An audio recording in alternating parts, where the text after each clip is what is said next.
Wait, what? And then every conceivable, it's just his name's Lettuce. His name is Lettuce. Yeah, That is so cute.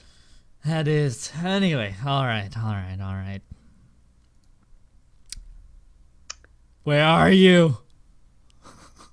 Huh? There you are. What? I'm like, you know what? We're gonna start recap.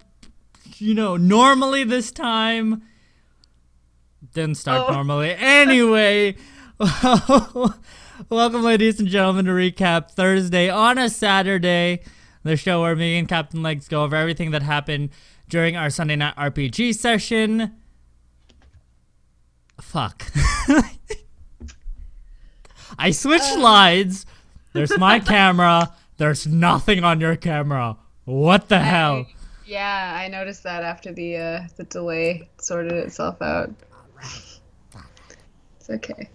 All right, last session, we fought some big baddies in a church that were causing chaos for the little town of Ravenheart.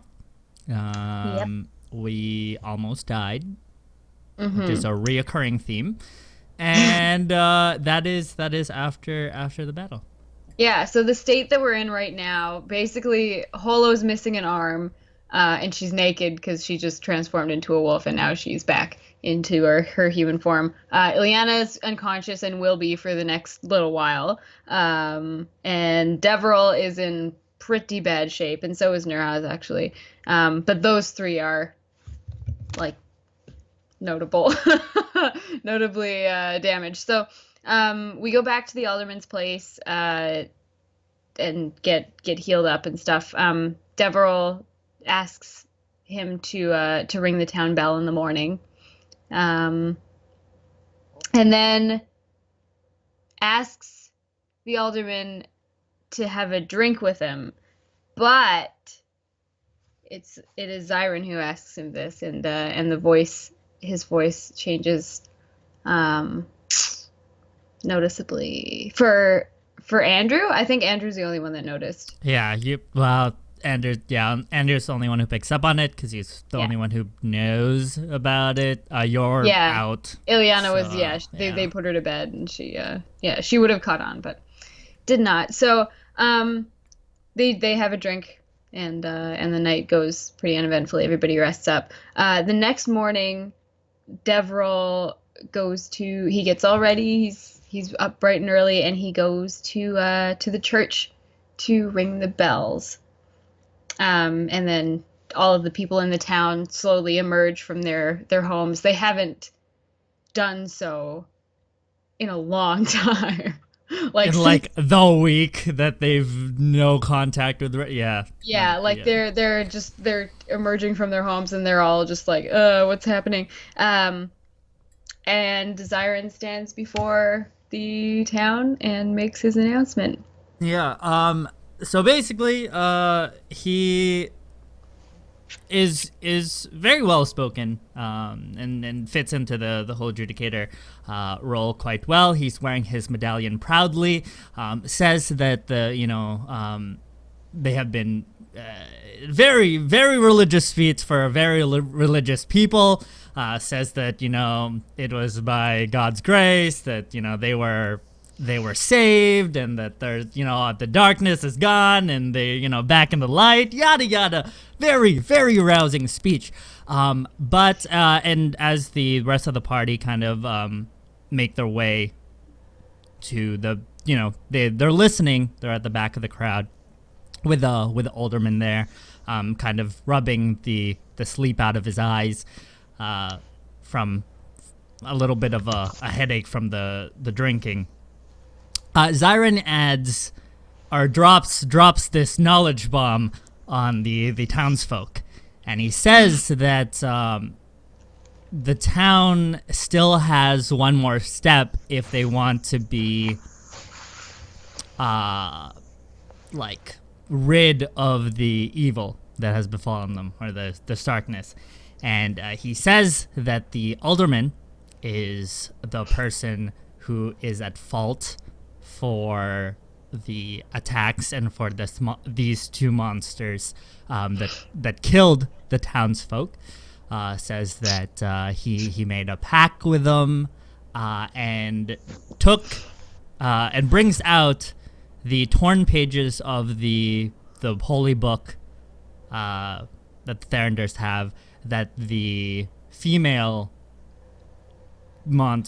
elf thing was ripping up, and says that he found it in the alderman's house, how he was, must have gotten crazy with power, and, he's a heretic, and in order for the town to be cleansed, the alderman needs to die. Yeah, so now the townspeople, they're getting pretty riled, and Val actually comes up and confronts Zyron. Oh, this is later. This is later. While the crowd starts rumor spreads out and whatnot, the alderman from the back pushes his way to the front of the crowd and pleads his case, saying, of course not, this is preposterous, I would never do that to you, yada yada. But with a little more egging on from Zyron, a little whispers to the people in the crowd, they start from kind of questioning to accusing now, and so the crowds starts accusing the alderman. They're starting to shove him and grab him and throw bits of stone or dirt or whatever they can at him, and they start dragging him off. The crowd starts moving from the church, and they start dragging him off. And Val, and then this is when the stuff happens. So Val approaches Zyron. She goes, "What the hell are you doing? What's going on?" And he sort of brushes her off and says, like, "Stay out of my way." Yeah. They have an interchange. She says that it's not, what are you doing? This is not, it's not right. And she's like, I'm gonna stop you. And Zyron basically tells her, you forget your place. You go against me and you'll find yourself in a prison. Like, that's and then he says, like, he's like, think about what these people did to you. Oh, yeah. Kind. And she's like, these people didn't do anything to me. Like, I have nothing against these specific people. But he basically tried to foster that kind of that race animosity in her. It didn't work. and it didn't work. But I mean, like, whatever. And basically she also tries to assault his mind and tries to do the whole mind share thing. He brushes that off, but he knows something tried to happen, so he has his eye on Val or Andrew, because he doesn't really know which one tried to do it. As the crowd's moving and clearing out, Ileana has her bow drawn and fires at Zyron, because she knows what's going on. She and Andrew, had exchanged looks. She knows what's going on. She cocks her bow and and fires it at it, but she misses. Yeah, she misses. But on purpose, maybe I don't. Who knows? So now, so the town is at this point dispersing to burn the alderman, because Zyron says something like "burn the heretic" or whatever. Yeah. So they're going off to do their thing. That's how he said it, right? Because the whole light thing, and he's just like, in order to cleanse this evil. Sorry to cut in. As soon as the crowd's going towards the alderman's house and they're making the pike, Zyron passes through passes through the party as he goes. And I forget what he says specifically, but he comments on how on humanity, on like something about humanity. He says something about Right. how humans are just like the worst, and says that his only regret is that he won't see the fireworks, right? And he walks Right. past the party towards the main gate to where we left the horses out. Nurhaz follows him, and Hollow, though, like rushes past both of them towards the gate, and after a while, Nurhaz and the entire party who is walking towards the gate, Hollow on horseback passes by the group of them. Yeah. So I guess you can talk about what's happening at the alderman's house. Yeah, so Holo actually she like the the town is setting up a pyre In front of the alderman's house. in front of his house, Yeah. probably out of his things. And they're building this pyre that they can build or that they can burn the guy on. Now Holo goes over there and she manages to long story short, she manages to go up and convince the town people to not do this, or she convinces half of them. So she goes and she makes this big speech and she's like, what are you doing, like this is ridiculous, like don't do this. And after saying a few things, she finally gets some people to be like, oh yeah, you know what, this is, maybe we shouldn't be doing this. And she's like, yeah, you should be more tolerant of each other, like step back and think about what you're doing. She basically says, move on. And she says, enough people have died. You don't need to do this. Just move on. Exactly. Now the town is completely split in two now. Like they have divided. There is a side that wants to burn the alderman. They're totally for what Zyron said. And then there's another side that the Holo managed to turn around, and they're thinking a little more rationally, and they're trying to convince each other which way is the right way, and Right. nobody's coming to an agreement. So and while this whole disagreement is going on, while the two halves of the town are arguing, somebody, one of the people on the burn him side, actually manages to. Oh, some things happened before because Val gets involved. Val gets involved with with this before that happens. Okay. I okay. Just bear with me. Yeah. So basically, with Hollow's speech, the crowd was going to they started to fizzle out. And by then, Val, Andrew, Nurhaz, and Zyron, as well as with Ilyana, have kind of converged back to where the action happened and where this mob's happened, and with seeing that the crowd is starting to come to their senses because of Hollow, Zyron kind of him and Hollow have a back and forth battle of wills, so to speak, for what the town should do, and that causes the divide with it because Zyron does another rousing thing. Now with what you said, it says Captain Leg said, the crowd is split in half, and they're kind of reasoning, but that reasoning and arguing turns into shoving and pushing, and the crowds, right. it kind of goes into a melee. No one is trying to actively kill each other, but they're coming to blows. It's basically it's a bar fight at this point, Yeah. They're brawling. Yeah, they're brawling. People who have like pitchforks or whatever. A guy gets stabbed in the leg with a pitchfork because he was, somebody was using it to try to push it away, pointing in there. Val does Darude Sandstorm, that Malachi beat. So true, yeah. And she basically sets up a dust storm to pacify the fighting. Right, to try to get everything. So dust is swirling around in the chaos.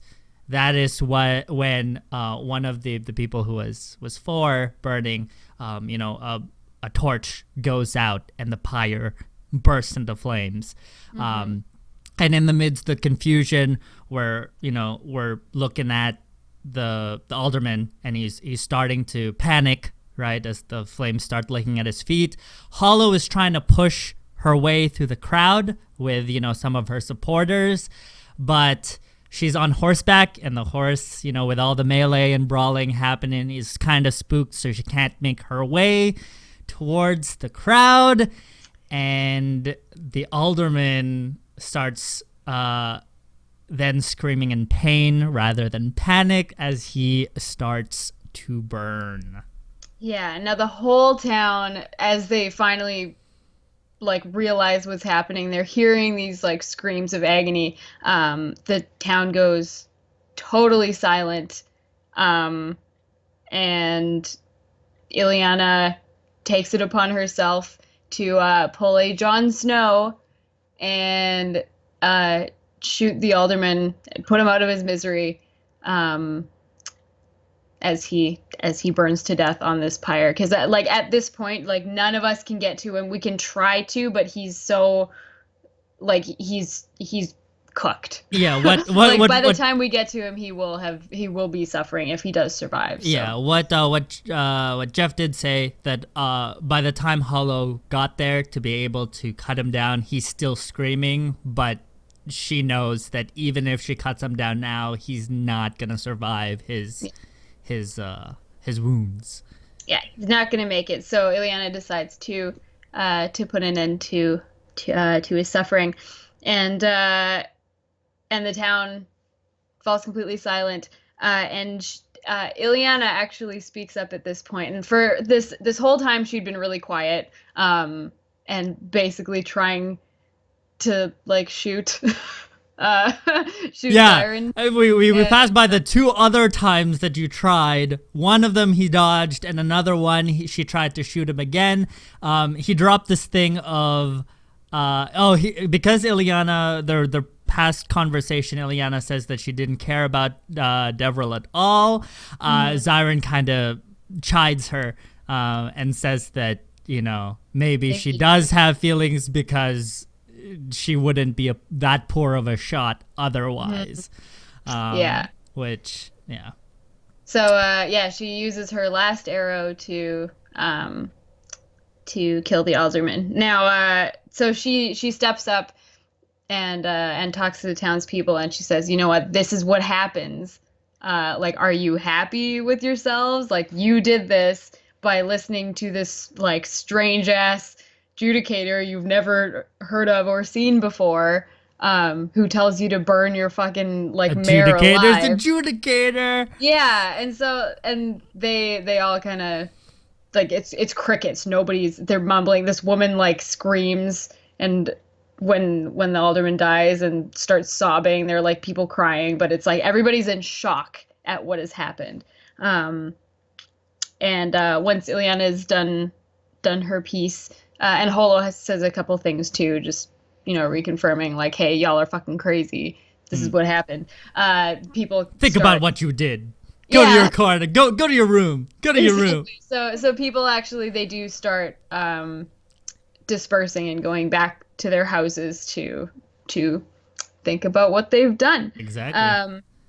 So during the whole brawl and basically, once his work was done, Siren, who was standing next to Nurhaz, has been in fits of laughter. He, during the entire brawl, after he was done talking, and he was just literally enjoying the spectacle that was before him. Basically, the show, what he was telling Nurhaz, the fact that humanity is just so fucked. It's only this race can turn on each other so quickly, and so he kind of asked Nurhaz, since Nurhaz has been the super chill with Siren, he doesn't care, and it's almost it's not a right or wrong with Nurhaz. It's kind of just it is what it is. So they have a conversation about humanity and humans being very interesting. And Nurhaz agrees with them and says, humans are like an interesting race. So with all the commotion dies down, Zyron kind of brings himself under control and stops laughing and just turns into snickers and giggles. And the party go back to the main gate and leave for Ravenheart, but in different, not together. Ilyana moves past Devril and Nurhaz as she's the first one to leave, followed shortly by Zyron and Nurhaz, and then Hollow, Andrew, and Val bringing up the rear as they, stayed a little bit behind to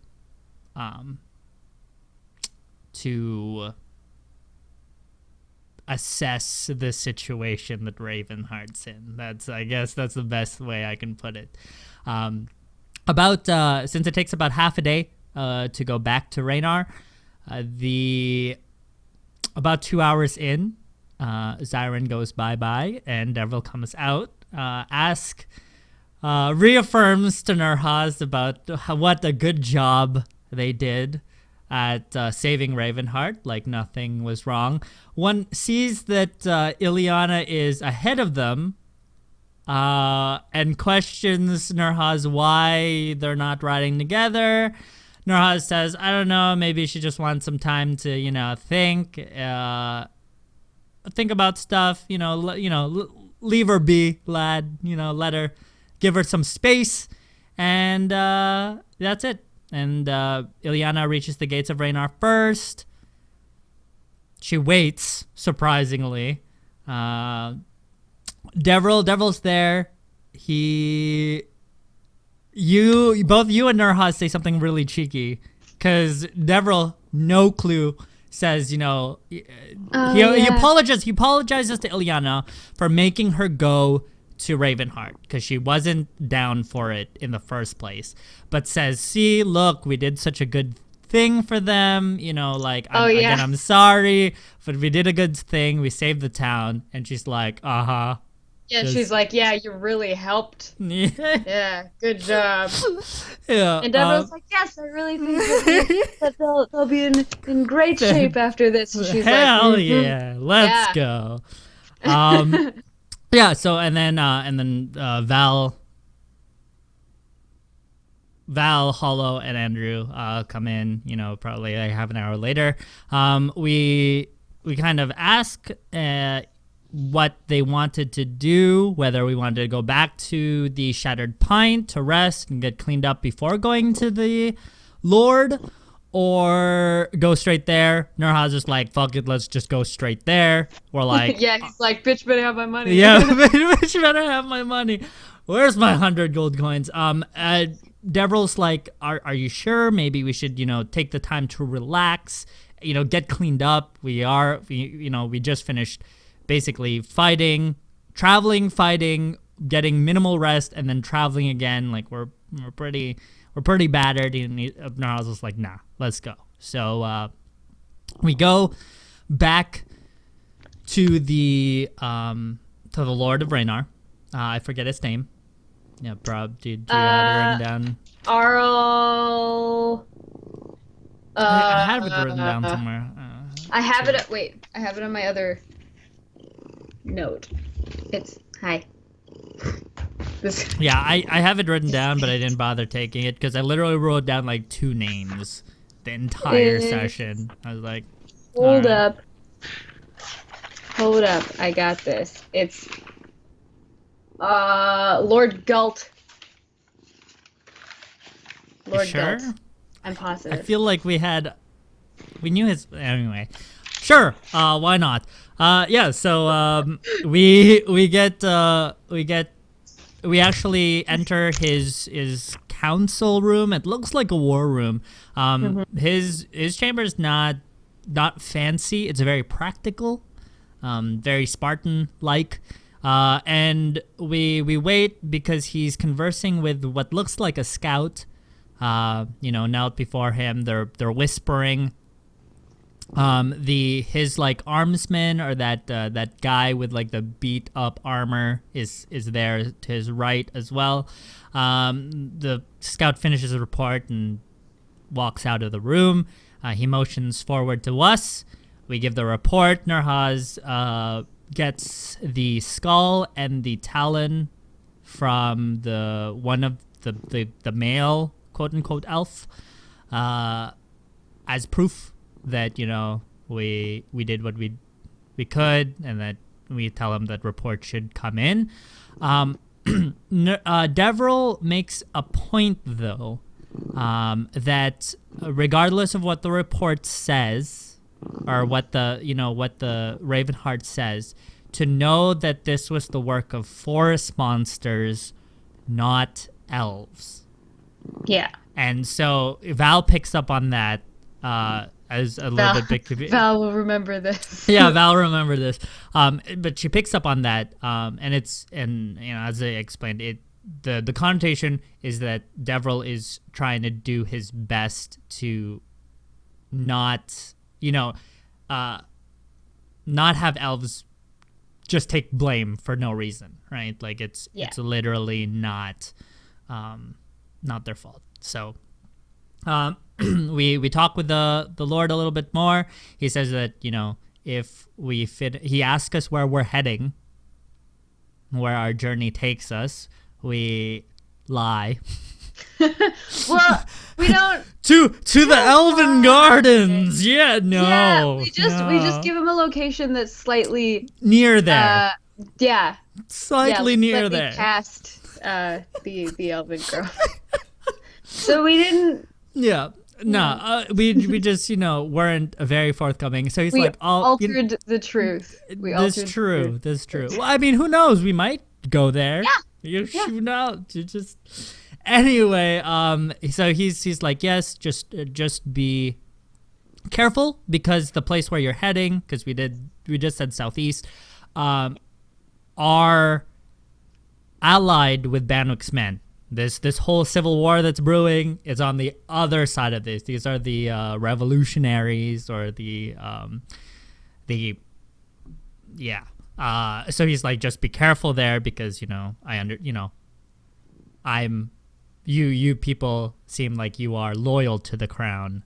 And we're like, yeah, sure, we'll watch our back, which we don't like Banwick's men. They suck. Well, he kind of like said a weird thing. Like he said, as a loyal, like said loyal really loud. Yeah. Arl to the crown. I advise caution in these traitor territories, as if like somebody's listening to him. And we're like, wait, I thought Raynar was like neutral. But it feels like he has to choose a side one way or another, so he's picking the crown.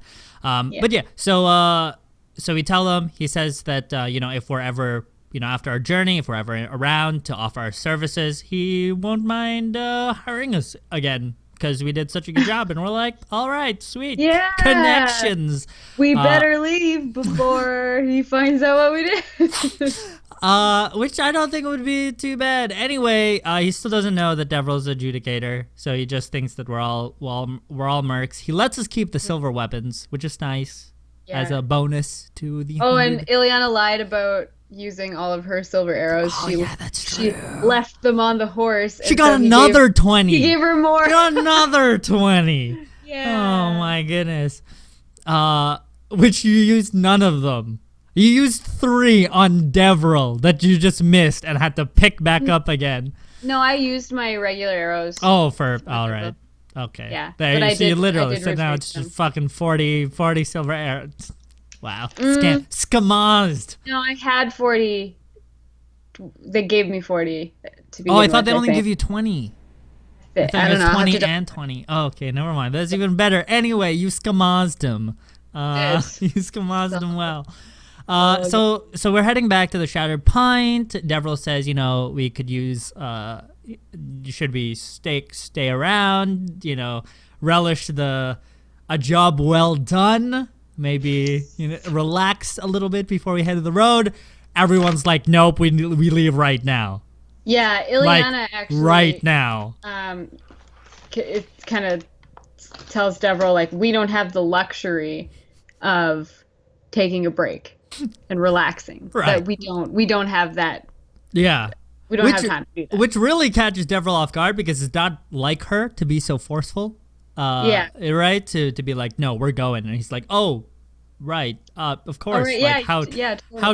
how dare I relax? Like, that's, like, I'm supposed to be the hardcore one, all right? By all means. So we actually head back to Ravenheart. Well, it's the road. We follow the road. It's just, and Ravenheart's on the way. Yeah.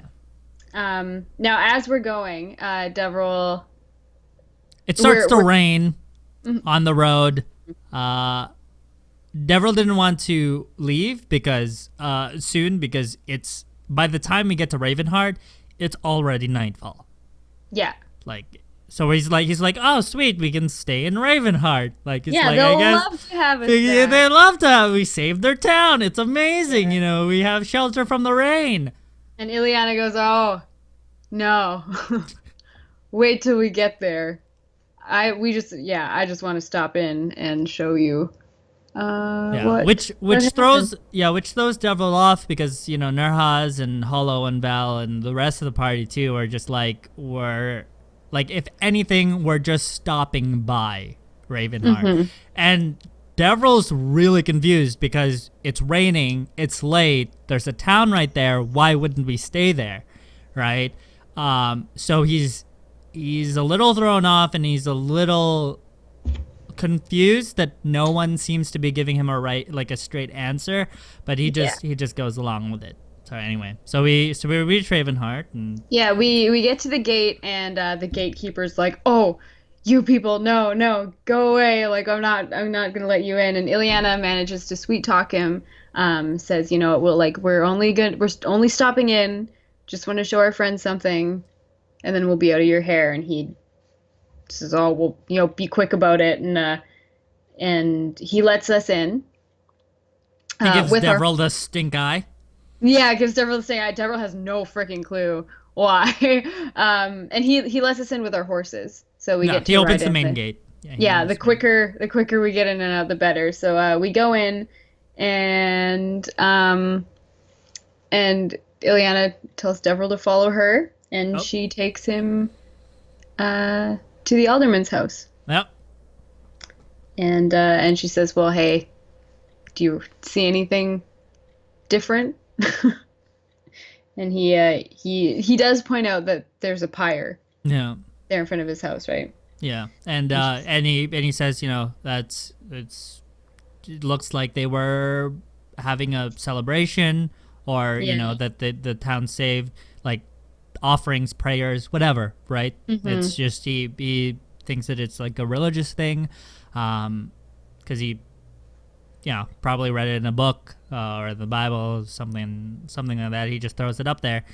Ileana points out that there's no lights in the alderman's house, and he's like, well, you know, the city's or the town's just recovering. Maybe he's looking after his townsfolk. Like, he seems like a really kind and genuine guy that cares about his people, like the people that he's supposed to look after. And I don't. Who drops the bomb? You do, Nurhaz? Val? I think it was. Hollow? Oh, it was Val. Val goes, he's dead. He died. Yeah. She actually is not kind about it. She drops. No. She says, "You're dead. You killed him." Straight up. Yeah. And Deverell's like, no, like, okay, like joke time's over. Like, don't joke about this. Like, there's no way I did any of that. Like, we saved the town. He was there. He saw us off, because that's the last thing that Deverell remembers, is that, you know, he rung the bells, right? Assembled the town, and then they left. That's literally the last thing that he remembers. And no, they goes off, and it's very Ileana says that Deverell starts turning frantic, because he feels like he's being attacked by these people that he's, you know, done his best, like his absolute best for. And now they're all turning against him and saying that he supposedly killed the alderman. Like that's not. Yeah. So he lashes out a little bit and says that how could you guys do this? Like I've done my best for you guys. Like what is going on? Like why won't anyone give me a straight answer? Ileana says, I'll tell you, but you have to believe me. No matter how ridiculous it seems, you have to believe me. And he's like, can you do that? And Devil goes, no, I can't. Especially how you've acted these past couple days, how cold you've been towards me. How can I trust you? Like, especially like if you had done this earlier, absolutely, right? When he thought that they had something, and now she just flips the switch, and she's been so distant towards him, can't take it. So he leaves. He feels utterly betrayed, and everyone says, yeah, let's go, and he's like, yeah, let's go. Let's not stay here then. Whatever. So the party camps outside of Ravenheart, about like an hour's ride away. Deverell sets up his tent away from the others, and everyone sets up watches. Deverell does not volunteer for one. Actually, before they turn the thing, you wanna Val. Val has a little confession session outside Deverell's tent. Confession, all right. Father, forgive me for Ives. Yeah, so she basically goes and knocks on the tent. I don't know. No, she just basically she like goes to the side of the tent, right? Yeah, and they have this conversation. They have the conversation through the wall. Yeah, and she basically says like, I appreciate everything you've done. Like you've been a real friend, and you've seen through the prejudice and treated me like a person. And despite the whole magic thing and stuff like that. Yeah, and she says like, I really appreciate everything you've done for us, and like you're not a bad person. Like and this is the nicest thing Val has ever said. Yeah. And once she's done telling him that, she leaves. Yeah, she leaves him to his thoughts, and we have our watches for the night. So Nurhaz has first watch, and nothing happens. Ileana has second watch, and she sees a pair of eyes. No, again. Yeah, she sees lights in the forest. Actually, it seems like a procession. It's like lanterns. They seem to be like weaving through the trees in the forest, like they're moving in and out, and they're moving east. Now there seems to be about 40 or 50 lights. Like there's quite a few, and they're like swaying, and they're very like haunting, but they're very beautiful. But given Ileana's history with seeing lights in the forest, she decides to wake Andrew and ask him what's going on, and he identifies it as an elven funeral procession. Yeah. And we have to be very quiet because they will hear us if we make too much sound. Now he says that beyond the forest is the ruins of Lethanar, and when an elf dies, they take the body there, and lay it when an important elf dies, they go on a pilgrimage to Lethanar to put the bodies there. And I remember him making a note of saying like, I wonder who it is. Yeah, I wonder who it is. This doesn't happen very often, obviously, because elves are near immortal, and with the fact that Thranduils basically own all of the land now, having a pilgrimage, regardless of where, right, with the like forest being so cut, clear-cutted, right, in a lot of areas. That can be easy, right? So this is like a very special thing to witness. Yeah. Very rare occasion. Yeah, and so that's Ileana's watch. Nothing else really happens. Once the lanterns are gone, she goes and wakes Holo, and Holo's watch is uneventful as well. So it's good. Everything is fine. Everything is peachy. Yeah, peachy. So the next day we travel into the forest, and the trees get very thick very fast, and they seem to be around us. Like, it gets really claustrophobic in there. And to add to this atmosphere, we start to hear strange sounds. It seems like every sound that we hear unnerves us. Like, we'll hear something over here and then something a little bit closer over here, and it's just like we're all on edge. Now, Ileana turns and hears a noise behind her. She hears a noise behind her, and so she turns to see what it is. And as she turns around, she ends up looking down a long, thin blade that is at her throat. So that's nice. Yeah. And she sees who's on the other end, and it is an elf who seems to be clad in leaves at first, and the more she looks, the more the leaves look like armor. Armor, just like actual metal, just made to look like leaves. Yeah, exactly. It's nicely crafted. Let's just put it that way. So then Val and Andrew, they turn to see Ileana at the end of the sword, and then there's an elf like over here with the bow and arrow pointed at them, and there's another elf over here with a sword pointed at them, and the rest of the party starts to clue in as well, and everyone is at the mercy of a weapon. Yup. There are elves everywhere, and they're all women. Actually, it's pretty great, except for one who walks out from behind a very, very thin tree. Like, it doesn't make any sense that he was even behind this tree.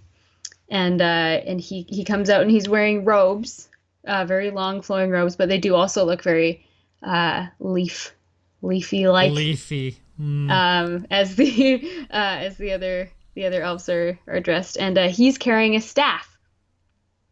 And he goes to Val and he says, "You've been expected." And she's stoked. Like, she's beyond stoked. And she's like, "Well, I wasn't expecting to be expected." Pretty much. Very excited. Yeah. And did you want to go from here, or do you want me to keep going? No, you keep going. Okay, so from here we surrender our weapons, and they lead us one of the things too. Sorry, I just want to add, because it was just like a detail that Jeff puts. As soon as we give up our weapons, especially Devril gives up the weapons. One of the elves near Devril and Nurhaz says something in Elven, to which Val knows, and she says, "What a shame." Like I don't know what that meant, like whether they wanted us to put up a fight, or like I didn't understand. So I was just like, I don't know. But anyway. So we surrender our weapons, and they lead us further into the forest. Yeah. And as we're walking, at one point we see a glow ahead of us. The same shade. Ileana notices that it's the same type of glow as the funeral procession had, which is like this bluish, white light. Very like, I don't know. Very LED. Like, yes, yeah, very LED. We keep going, and the woods naturally thin into a clearing, and in this clearing is the Elven city and it's beautiful. It's very like natural looking. Um, there's like trees everywhere. It's like really nice tree houses, Yeah. I guess. Yeah. But yeah, it's beautiful, and we all actually feel really safe, which is Despite great. everything. Despite like not having Despite weapons, being like human. yeah. Now the elven mage, I guess, guy, the Yeah. only guy. We have his name. That's the other We name do. that I It's wrote down. yes, it's a Warseer Aelith Aelithas Dude, I don't. My notes are over there. Warseer is his first name, so we'll go with that. No, that's his rank. That's his title. What? That's his title. Warseer is his title. Oh, I thought that was No, that's his title. Okay, no. Okay, the Warseer There you go. Aelithas something. So fuck it, I'm tired. He says, welcome to Ashan. You have been expected here. And he says that the elders wish to see us as soon as possible, but we can have accommodations and speak to them in the morning. Yep. And we go, yep, because we're real freaking tired. And he actually talks to Val and requests that she visit her family because her sister and her brother are there here. Yeah. and they're waiting for her. And she is stoked. So happy to see her family. But yes, we do need rest. So Val's going to go see them first thing in the morning. Now they show us to a house and with that have several rooms and bedrooms in it and all of them have food and water in them. It's really, really extravagant and really nice. So yeah, Deverell goes and has a bath, and we have a bunch of servants like tending to us. It's just this really nice treatment, nice little getaway. Nerhaz is eating. Yeah, Nerhaz is of course eating, but he's complaining about all the food, but still eating. Yeah, he doesn't enjoy elven food. He's like, he wants all the meat and like the weird tastes that dwarves are into and stuff. And he wants the beef. strong taste, yeah. Yeah. He's like, he wants meat, and they give him like this chicken leg, and he's like, yeah, and they give him like these beautiful, like very nicely laid out, like cured meats, like all the prosciutto and all the lox and the like nice like thin sliced chicken breast. And your husband's like, the fuck is this? This is disgusting. But I'm gonna eat it because this is all I have. And so he just stuffs his face with whatever he can. It's amazing. Now, while all this is happening, Ileana goes and finds Andrew and by extension Val. Now, Ileana doesn't know that Andrew has told Val about Zyron yet. He told her on the way back from Ravenheart the first time. So yeah, but we knew that we needed to involve Val once we got here. So they separate themselves. They all go into a room and have a little discussion, and they decide that the first thing in the morning, while Val is visiting with her family, Andrew and Ileana are going to go to see the elders and to see if there's anything they can do about our little two-faced friend.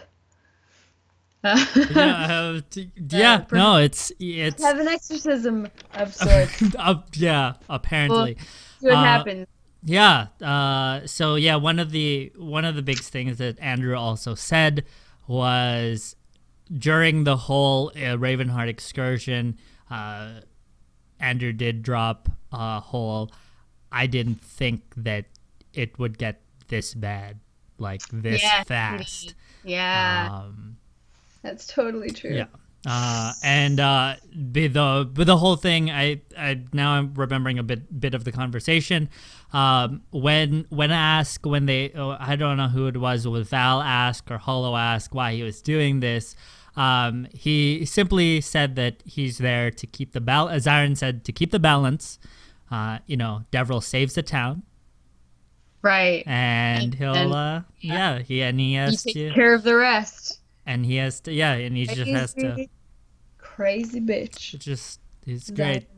So yeah, hopefully the surprise or that last session was really good, because I did say that you guys should all come for that session. We did a lot of RP, a lot of good RP. Hollow Sarah came out of her shell. She did that match. She RP'd like a pro, which was amazing. That's why I was almost, a part of me almost would be okay if I had lost, because she deserves it. That's one of the things too, that I was really you were torn. not okay with us fighting you. You're like, just let it happen. I was surprised how much of a struggle you guys put. Like, I honestly thought that it would just happen, and then you would all just pick up the pieces afterwards and be like, okay, what the fuck, right? Like, I thought that's how it was.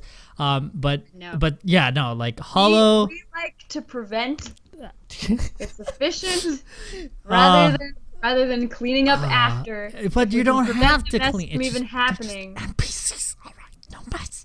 Anyway, yeah, Hollow Sarah did a really good job. That's why I was really bad, because I was like, she definitely deserves like something, and but I was like, I still want to win.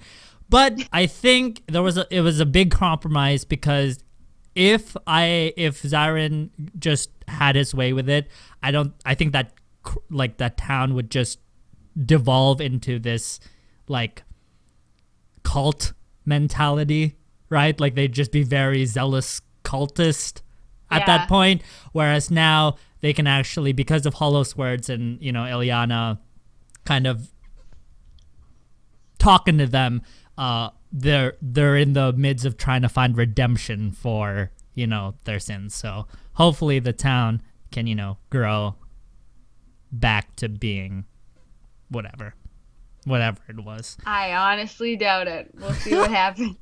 But it doesn't matter, because it's a small NPC town. Exactly. Let me have my fun with NPCs. Yeah. All right, but because it could come back and bite us. Exactly. Later. Like Renar could find out, and then they'll find us, and shit's just gonna hit the fan, and it'll be all your fault. So. It's great. It's great. But hopefully now, for my character, there's a very clear line with Devril's motives and a very clear line with Zyron's motives. And yeah, it was a great session. So thank you guys all for stopping by and watching that. Tune in again this Sunday. That's literally tomorrow, guys, to see what happens with us in the Elven City. See if Ilyana and Andrew can actually have their way and get rid of Zyron, or if he's gonna stick around for a little while longer. All right. I have a feeling maybe this would be really funny. I don't know if this is actually going to happen, but if during the trying to cleanse Zyron out of Deveril process, if we end up awakening a bunch more personalities, and he just that'd be so. And he's got five total personalities in him, and they're all fighting each other. Maybe that's what he needs. For balance. Well, there's not. I think one of the biggest thing is making Devril aware of Zyron, and then maybe the path of rehabilitation is that. But yeah, who knows? If you guys are worried, I do have another character in the background, since now I not only have to deal with our GM trying to kill me, but now my own party members wanting to kill me, which is fantastic. You do this to yourself, though. This is all. No, exactly, but it's fantastic, because for the longest time. Is this because you really want to play your new character? No. This is one of the biggest things, is because I already told you I wanted Zyron to I wanted to get the point that Zyron was all about manipulating people, right? Manipulating human emotions and playing them up. Look how much he capitalized on the fear, the sadness of Ravenheart, right? and like stirred them up into, like, Zyron would be like a cult leader, right? Like Zyron would be a fucking dictator. Exactly, right? Because he doesn't care about humanities. He thinks that they're a joke, and so he like plays with them. Like he loves he like loves playing. Yeah. And that's why he tries to fester that hate inside Val, right? Of being like, I'm doing you a favor. Like these are humans that hate you. You would want, of course you'd want them dead. And like with Narhaz as well and stuff like that. So he likes cultivating these kind of negative emotions in people. So that's him. And I wanted to do that in a way that didn't affect your guys' gameplay, like personally speaking, right? I think I told you in this car, I was like, I was gonna fuck with you because I knew you could handle it, so that I wouldn't get in the way of like other people's fun with that. But then I was like, wait, I can do this to NPCs, get my point across just as well, right?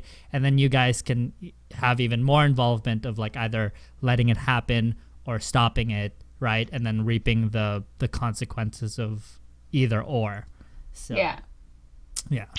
So that's it is gonna be interesting. At least the one thing at the end of the day, I want Zyron to be memorable enough that if or when you get rid of him, you like everyone will have a sense of relief, right? Like it's like one of those like, oh, thank God, it's one less thing to worry about now, right? Because if it's just like, okay, he's gone, sweet, then that really sucks. So yeah, gonna have that impact. Anyway, guys, join us tomorrow for our next session of Sunday Night RPG, 7 p.m. Pacific Standard Time, same time we started today. Follow us on our social media pages to find out what time we go live. And yeah, that's it. Bring